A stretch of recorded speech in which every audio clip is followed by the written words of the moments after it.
Classroom में नहीं, गलियों में सीखी।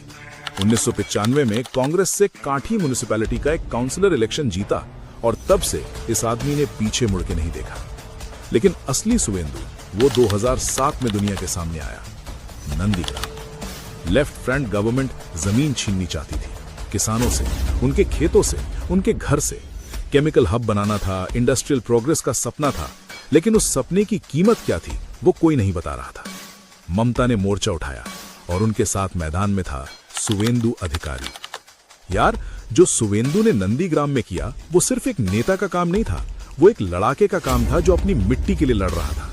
दूर दूर से लोगों को इकट्ठा करना, गांव-गांव में जाना, टीएमसी वर्कर्स को ऑर्गेनाइज करना, लेफ्ट फ्रंट के गुंडों के सामने डरने से मना करना, एक एक किसान को यह भरोसा दिलाना कि हम हैं, तुम अकेले नहीं हो। और फिर वो दिन आया जब लेफ्ट की गोली चली। 14 बेगुनाह विलेजर्स मार दिए गए। खून की वो तस्वीर, नंदीग्राम का वो खून पूरी बंगाल में आग की तरह फैल गया। लेकिन उस आग ने जो किया वो लेफ्ट फ्रंट की तबाही थी और टीएमसी की और सुवेंदु की बुलंद परवाज की शुरुआत। 2011 में ममता सीएम बनी, बंगाल की पहली महिला मुख्यमंत्री। 34 साल की लेफ्ट डिक्टेटरशिप खत्म हुई और इस जीत में सुवेंदु का हिस्सा उतना ही था जितना किसी और का, शायद ज्यादा। इनाम मिला 2009 में तमलुक लोकसभा सीट, सीपीआईएम के स्ट्रॉन्ग मैन लक्ष्मण सेठ को हराया।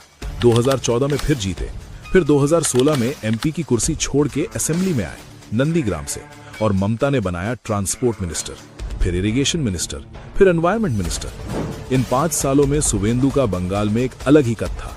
पूर्वा मिदनीपुर से पश्चिम मिदनीपुर, बांकुरा से पुरुलिया, झारग्राम से बीरभूम, करीब 50 असेंबली सीट्स पे उनका ऑर्गेनाइजेशन एक सॉलिड रॉक की तरह खड़ा था। टीएमसी वर्कर्स उन्हें जानते थे, गांव के लोग उन्हें जानते थे, दुश्मन भी उन्हें जानते थे।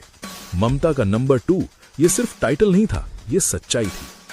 और तब सब कुछ ठीक था। दोनों में एक रिश्ता था जो पॉलिटिक्स से आगे था, एक भरोसा था, एक टीम थी। लेकिन फिर आया वो दिन जब सब कुछ बदल गया। कभी कभी तूफान पहले से नहीं दिखता, वो एक छोटी सी चीज से शुरू होता है। एक फैसला, एक नाम, और फिर एक के बाद एक सब कुछ एक ही तरफ झुकने लगता है।